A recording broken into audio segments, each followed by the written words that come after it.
First question I'll ask is, what's your name? What's my real name? If you're okay with saying it. Rob. And where were you born? I was born in Greenpoint Hospital in Brooklyn. That doesn't exist. What neighborhood were you raised in? Bushwick, Brooklyn. In Bushwick when I was little, and then we moved to Maspeth, Queens.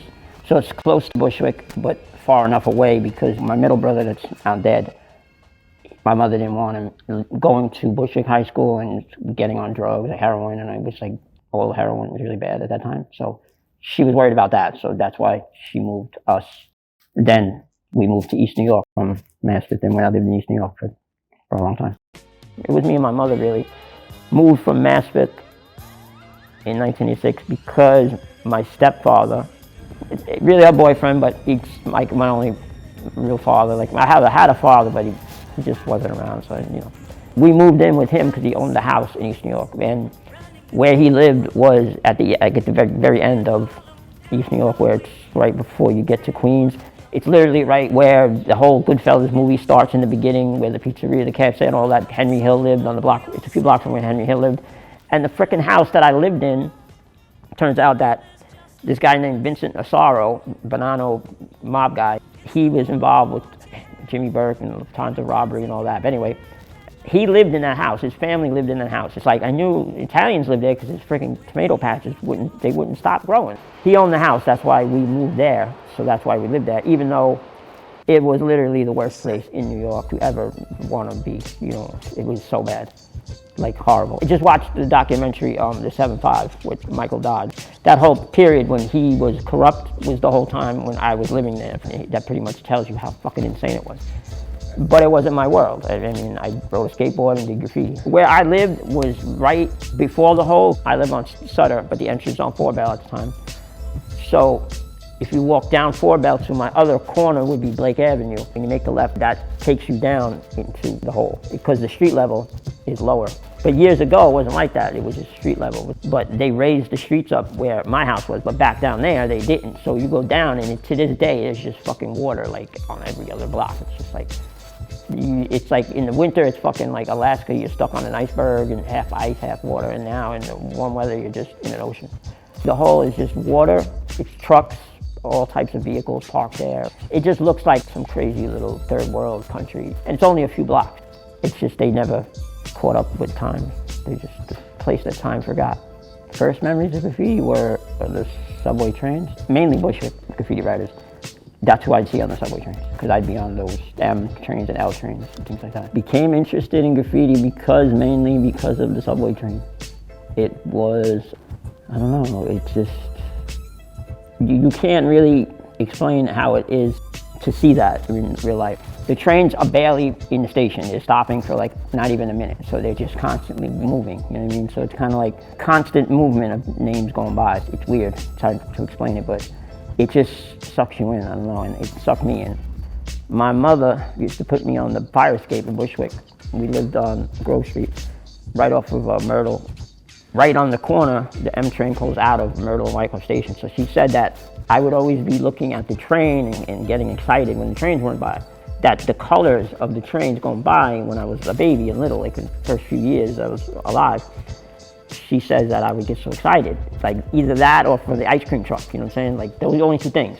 So she thinks that did something to my brain. I don't remember that, but I only remember the 80s, like the early 80s into the mid 80s to late 80s. I feel like Ridgewood broke away from Bushwick, Brooklyn, probably because I look at it like this. I don't know if it's true. I think they looked at it as like, let's cut the cancer off because of all the crime. If you lived there, they looked at you as lower class trash anyway. It doesn't matter if you're Puerto Rican or white, so that's how it was. And then you go down further, that's like the black area, like by Broadway. That's when they had the riots, they burned everything down. So I think because of that, they wanted to just chop it off and just kind of like segregate it. So they put Ridgewood and Glendale together with one zip code, 2 neighborhoods, 1 zip code. It's unheard of. But they wouldn't admit that though, I don't think. I started taking photos of graffiti in 1990. I have so many, tons. I still don't have enough. Let's say the highways and stuff, I took some highway photos, and then, train station stuff, I took some. I have tons of subway photos. I have collections of that, and I have freight train collections. The M train yard is in Ridgewood, Fresh Pond Road. It's Fresh Pond Road Yard. It's right between Fresh Pond Road train station and Metropolitan train station, so it's in the center. So there was probably more graffiti in Ridgewood because of the train yard, because so many people came to that area to hit the train yard. David Gunn was somebody that the transit authority hired because he was able, I think, to get rid of graffiti on the trains in Philadelphia. So they hired him, and I ain't gonna say he's a genius, but he's just like, this is just simple. Like, we're gonna go from one line, and when the trains get clean, that's it, that line is clean. They don't get put in service if there's graffiti on them, which is pretty smart, you know what I'm saying? You just make a rule and you freaking stick by it. He did the impossible, because it's 20 years and they couldn't do it. It took him a few years to get started and get it done, but he accomplished it. No one really didn't think he was gonna do it, but so, middle of '89, it was dead. So they even put in plastic windows originally when they rebuilt the trains, because they thought the graffiti was gonna be no more. But then they realized it's not gonna happen, so they had to replace all the windows because they're plastic, acrylic. So the graffiti will immediately just fog the windows completely up. So they had to take all the fucking windows out and put all glass windows back in, because they figured plastic windows weren't gonna get broke, kicked out and everything. They did a really good job cleaning up Glendale and Ridgewood when it came to graffiti. They really, went after it. But like I said, because of the train yard, they didn't, the trains were clean by then, so it was just the aftermath of subway graffiti, and then my generation that came along right at the end. So I was in between 91, 92, something like that. I chose to tag Desa because this guy that wrote Deck, he's from Bushwick, D-E-K, he did DE throw-ups, and he had on the M trains, J trains, L trains, BMT trains. By, 87, 88, he had every car. His name was on every car. You couldn't avoid it. It would be DE throw-ups or whole DEK throw-ups, or straight letters, Deckism, Dexter. And he had, like I said, every car. And he had highways and everything. And he basically was someone I really looked up to. As far as looking up to graffiti writers, that's who I looked up to. I went with that because of the DE, and then I added the two other letters. It's short for desecrate. That's what it basically represents. It's just an abbreviation of desecrate. Some of my first graffiti friends were, Les was one, and I got Send, and then Giz, eventually VE, and Catch, of course, Slash. Giz's brother exists. I mean, there's others, but, it's MTA. That's basically the beginning. Even though there was an MTA crew from the 70s, this guy wrote Ree, R-E-E, he had an MTA crew. At the time, we didn't know that, but I know now, I know that history now. So it wasn't out of disrespect for him. He started it for whatever reason, and then he just kind of dropped it. So me and Giz just took it and ran with it.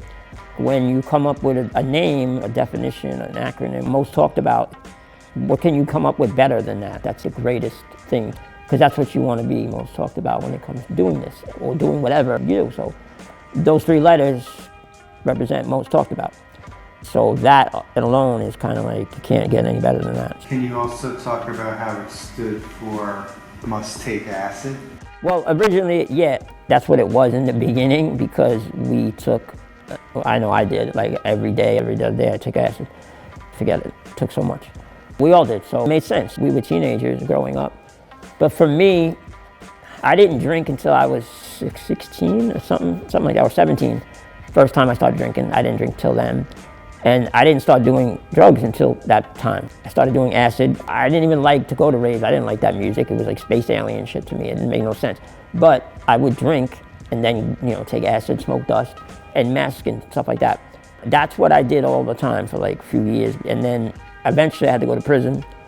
So I wasn't looking to smoke dust later on, because it's not a good look. I'll dust it out. Back then, I'd dust it out wobbling. I didn't give a shit. But I had to, give urine. I had to not really do drugs. And I don't like weed. Weed sucks. It makes me paranoid. I'd be under this table if I smoked it. It makes me scared to death. Cigarettes, I hate. The two of those things, it just don't even get me started. Anyway, but then for me, that ended pretty much, stopped, and then I just drank. Then I got hit by a car, by some drunk driver, coked up, hit me with a car and almost killed me. That's when everything shifted to me becoming addicted to real drugs, like painkillers, and then from there to heroin and etc. And so I was a fucking nightmare. It's all because I got injured so bad and I was in the hospital for like about 2 months, and I had a trach in my throat. I couldn't breathe. I'd cry at night because like both my legs and hip were broke. I can't get out of bed. You can't do anything, and you can't breathe on your own. And you have to breathe in tube mask over your trach, and you got a feeding tube in your nose. I withered away to like nothing. It was horrible. So I'd cry at night in the hospital, and the nurse realized it and she said, "What's wrong?" And I got to write shit down, my answers or questions on a clipboard with a legal pad, with a pen.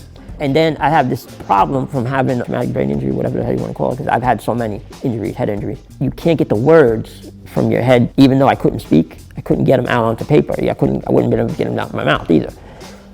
You get stuck, and you feel stupid, and you have this thing where you start to throw a fit, and you get all enraged, and I would throw the clipboard. So I was having those issues, and I just told the nurse, I want to die. This is not living. I don't want to fucking be like this. This is horrible. And then she kind of was like, well, no, but you don't understand, like, what you survive. People fall down and hit their head once, they die over the littlest thing. And what happened to you, and you're not supposed to die, So you got to look at it that way. And I mean, it sticks with me that she did that. It means a lot, and I always remember it, It was just, she's a nurse. That's what she's there for. But she got a point, because since then I've had so many more head injuries that I should be dead. I should have been dead so long ago from that type of shit. Oh, well, train surfing is basically if you go on Instagram today, you'll see it's like I guess it's the new thing for them. It's for the kids. Yeah, basically you either surf on the roof, or you be on the back, or on the sides where the doors are, you hold on, which I was doing all of that.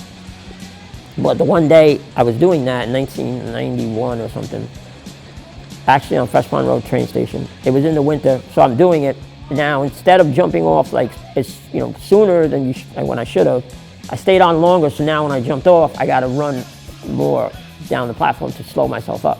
I could have just stayed on to the next stop and held on, because there's clearance. You just hold on, you'll be good. But I jumped off. But the problem was it was winter, and there was just a little patch of ice or whatever. So when I was doing that, I just hit that little patch of ice and just like fell like that. And they had these old steel light posts. I mean, really, really fucking hard.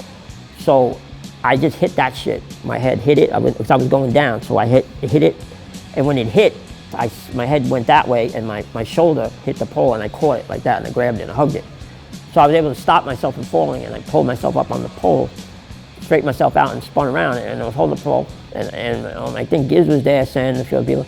They looked at me and were like, "Yo, you all right?" I'm like, "Yeah, I'm good." And then I'm standing there, and then the blood just started to pour, and I think I fell. I wasn't good. I was a mess. I had a hole in my head, like a fucking huge hole in my head. I think I went to Sen's house. His mother was like a nurse or something. I just remember her telling me, she just telling me, "Rob, just sit down and stop moving, stop talking. You have a hole in your head." I could see, like, it was like a big hole. I was just like, it'll be fine. It's okay. It's not a big deal. She goes, "Nah, it's a big deal. Just don't move. Stop moving. Like, you're gonna make it bleed again." It didn't mean nothing to me. But to this day, she always brings it up and says it was the craziest. And she's never seen nothing like that, and never somebody that took it so well. That put an end to my train surfing, definitely. Splitting my head, I was like, yeah, I think I'm done. I had enough. That wasn't fun anymore. We urge anyone, even thinking of subway surfing, don't do it. It is extremely dangerous and deadly. The attention and the clout that you seek is just not worth it. Where were you tagging aside from street level? Like tunnels and rooftops? Well, besides tagging, hitting the streets, highways when you could. In the early 90s, I was doing highways in Queens, in Brooklyn, here and there, like wherever I got around to doing it. Sanitation trucks, whatever, any other type of trucks and things like that. Because at the time, like now, sanitation trucks are clean. It's like a policy, like just like the subways. They eventually wiped them out, like wherever, all through the city, the trucks were written on. Not every neighborhood, but a lot of different neighborhoods in each borough. So eventually, I guess it's like a David Gunn thing. They just were like, no, this is city shit, and we're not going to tolerate it. The highways were clean, and so they just wiped it out. So yeah, I was just, doing all that shit. But the problem is, because Queens was where I did so much, that it just was, I stood out more than others, and got enemies with all these crazy gung-ho, save the frickin' world, neighborhood, and da-da-da-da, and they really wanted to lynch me. Who were the Greater Ridgewood Restoration Corporation? They were, to me, I don't care what anyone thinks, they think they're a bunch of effing Nazis. That's just my opinion.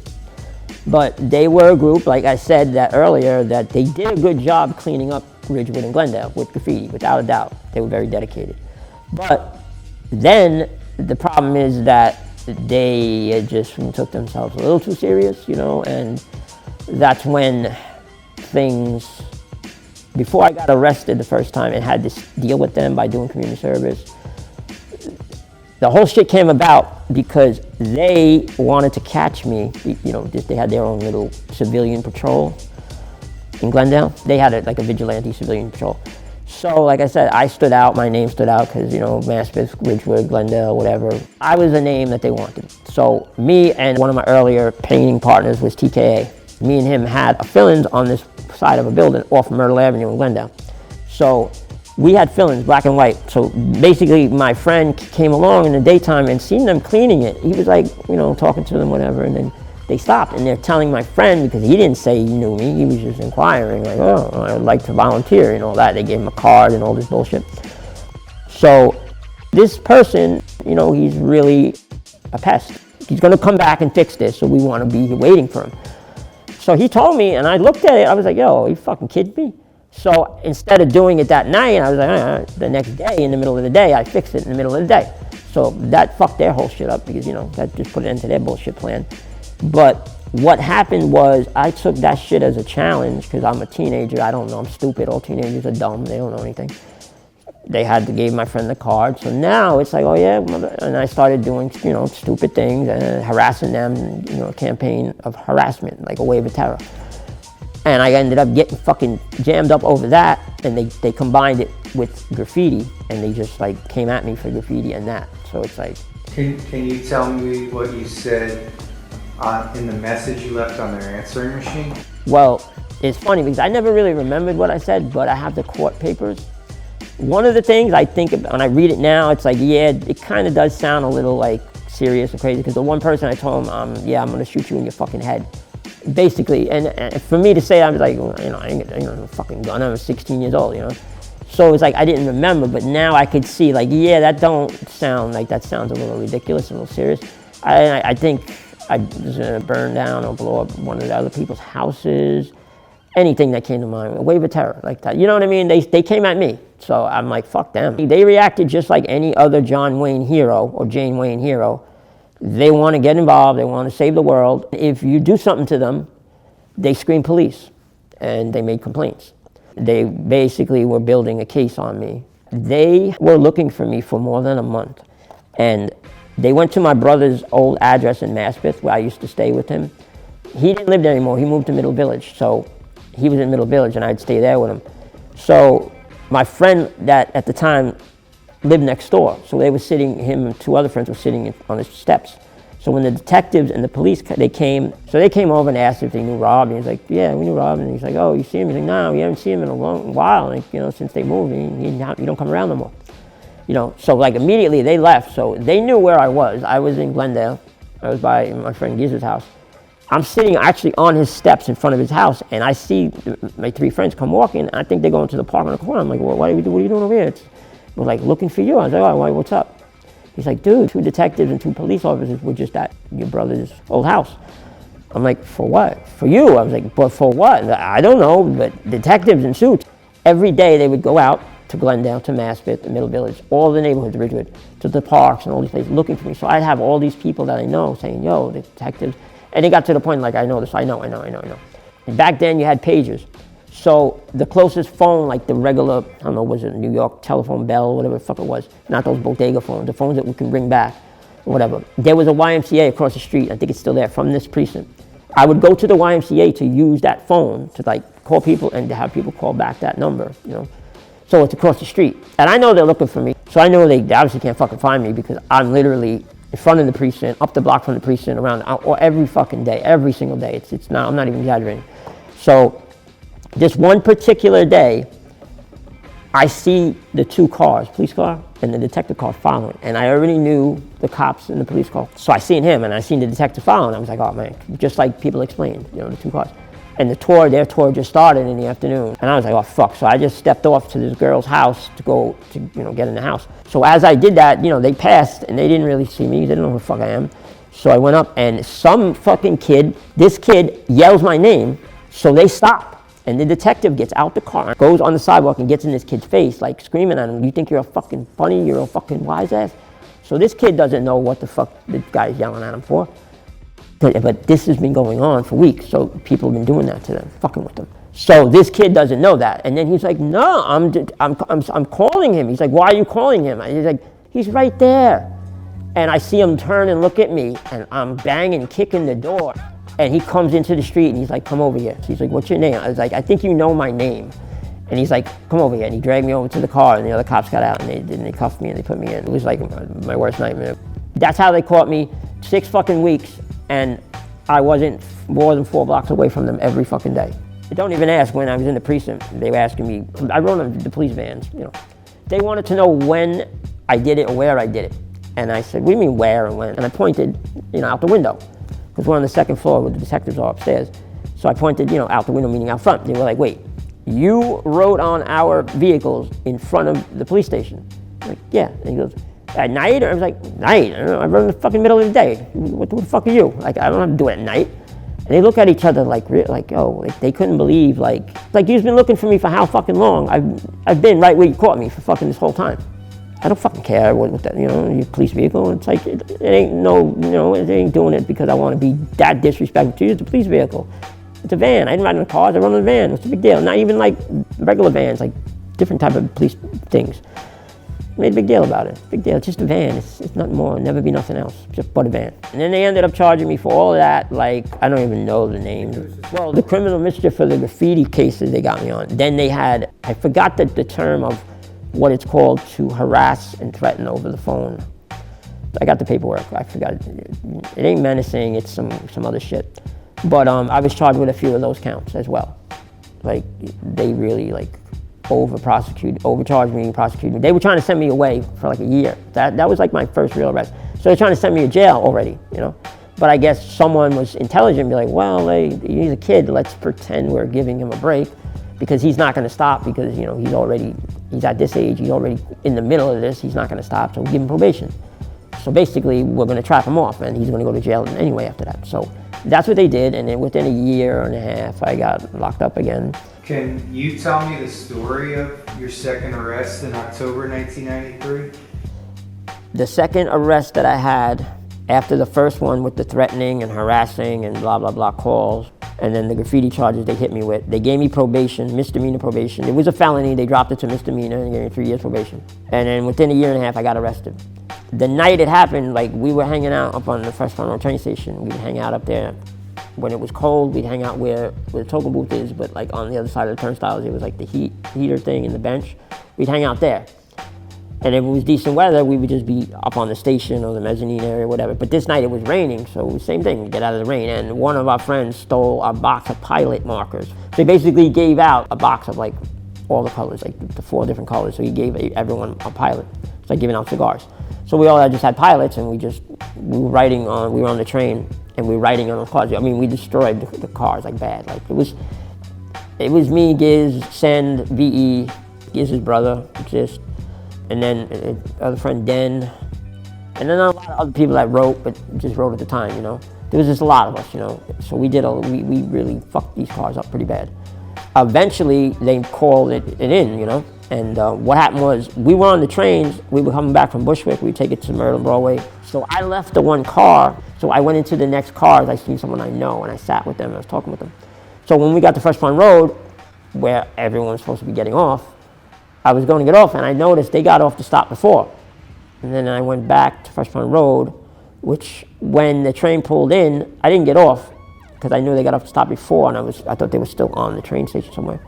So as the train pulls in, the doors were shutting. All I see is a foot go in the door, and they open. And then I noticed that, you know, the dude's got his badge out. There's 2 plainclothes cops, there's transit Vandal Squad cops.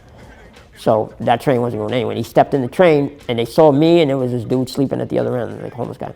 A comes over to me, and they already know who I am by face. They pulled out a stack of Polaroids back then, so he's going through the stack, and he pulled out 2 photos of me, like their Polaroid mugshots, not like the official mugshots.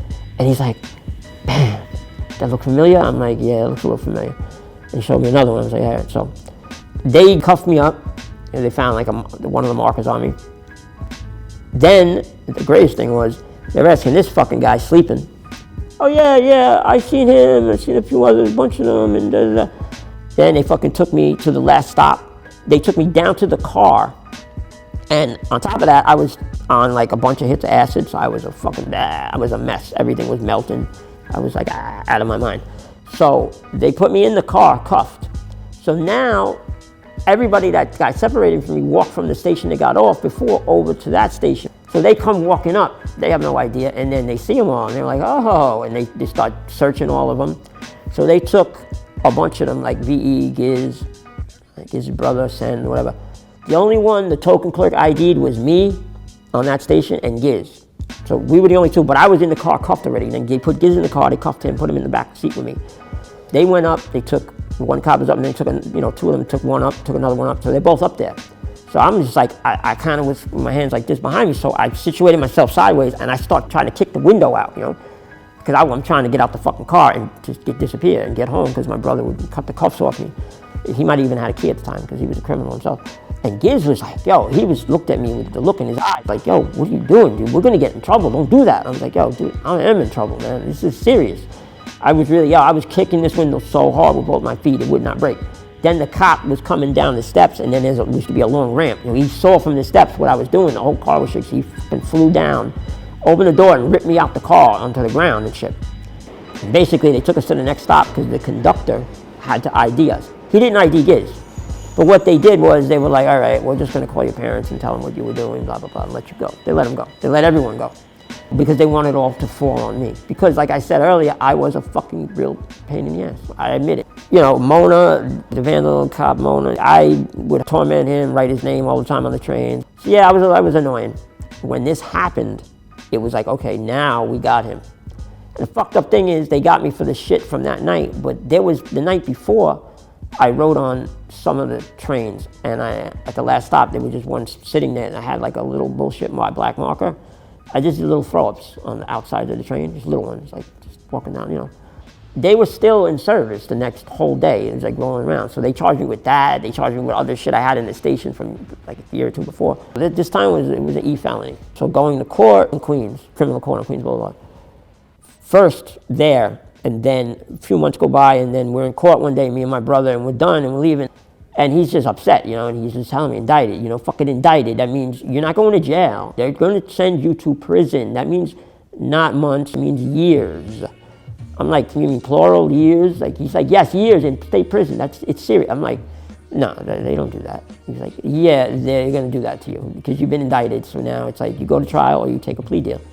So now next month, it's like I'm not in criminal court no more. I'm in Jamaica Supreme Court in Jamaica. And you go there, and those courtrooms are not like criminal court. Those courtrooms have only a few cases a day. They're quiet, they're empty, you go in. It's like every month I go. Every month the judge, "Yeah, okay, come back next month." And I see a different judge every time because they don't want to deal with it, I'm assuming. But I'm talking about months and months and months. Every judge that, they didn't want nothing to do with it.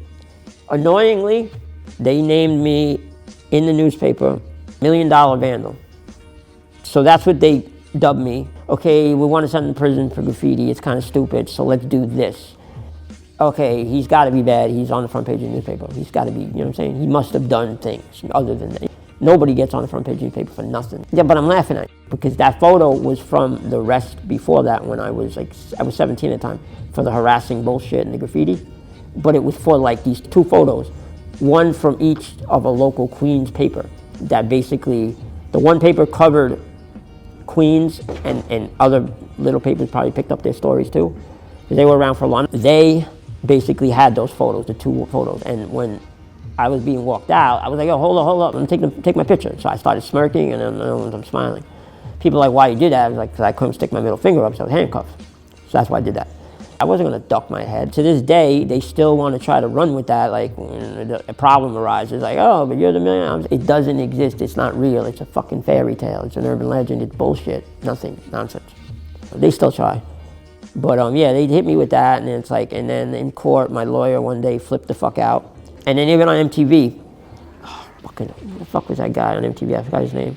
Kurt Lauder. And I'm looking in the living room with the TV. My brother's looking at me. I'm like, when did that fucking happen? He's like, when did that fucking happen? And he took the paper and flung it and hit me with it. It bounced off my chest and hit the floor. And I went and I picked it up. I was like, it happened today? This is now? He's like, yeah, it's fucking now. He goes, if you weren't going to go away before, now you're fucked. You're going away. This is no good. I'm like, yeah, this doesn't look good. There's been other cases. Well, there was other graffiti cases where they claimed people did like millions of dollars of damage. JA was definitely one of them, without a doubt. Before me, they were trying to sue him. They figured, well, let's go after their parents to get some money, you know, let's try to do something. Because JA was, there's nobody in New York City graffiti history like JA. JA was one of a kind. And then I think Saint and Smith had also lawsuits and things for me. So, and they were trying to send Smith to prison for the same amount of time I got eventually years later for painting trains. The city determines the cost of the graffiti cleanup by square, inch, feet, foot, whatever the fuck they do it. So now what you did was like, I don't know, like this length you did.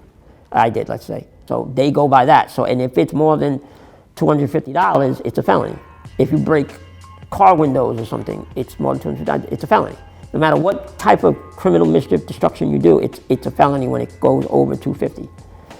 And that's all it is. It's like $250. It's like, whoa, a felony. So that's how they go about it. And same thing with the trains. But with the trains, it's different in a way because they measure the same thing by the feet, how much square feet you did on the train.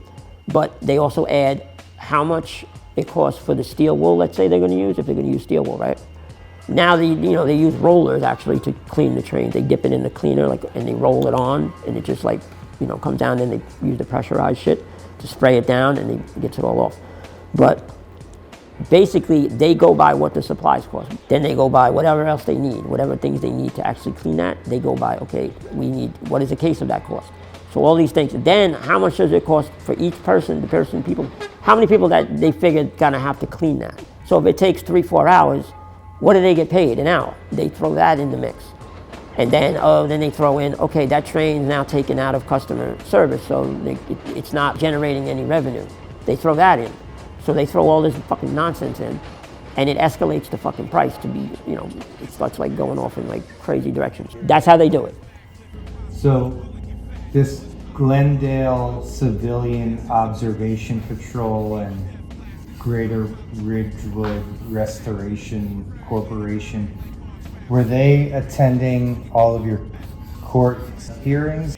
During my court hearings, yeah, the Glendale brown shirts, or whatever you want to call them, and Greater Ridgewood, they're all like the same cahoots. They're a bunch of fucking vigilantes. They attended all my court hearings every month. The whole courtroom's full. But not just them, they had like, politicians, all types of shit. Like, it was just fucking ridiculous. What did they call themselves while they were there? Yeah, the court watchers, yeah. So basically they were these victim court watchers. They're in the courtroom. I'm not on trial or anything, but I'm just going to court. But it's kind of like they're there, and it's like, yo, we want him to go to prison. And we are all here to make sure that fucking happens. So I have like no fair chance because they're making the decision, not the ADA or the DA or the judge. They're like, well, he needs to go to prison, and if we don't, judges got to be elected and all that shit. Politicians call in favors. Listen, he needs to go to prison. That's just how it is. That's basically what they did. So these jerk-offs come every month, like, and you got people, like one woman had like a walker. She couldn't, like, what did I do to her? You know what I'm saying? Who the fuck is she? Yo, it got to the point, the day of sentencing, there were so many people there. They had to sit next to me, the guy, and I was just like, I elbowed him and was like, yeah, I can't wait for this shit to get started. This is exciting, right? He's looking at me like, he thinks like, he's got a fucking sense of humor. But it's just the nerve, though, of that shit. How much time did they sentence you to? They sentenced me to, because I had to take a deal. I could have went to trial, and then I don't know what the penalty would have been for going if you lost a trial, which I wouldn't have won, So they gave me 1 to 3 years, means 3 years.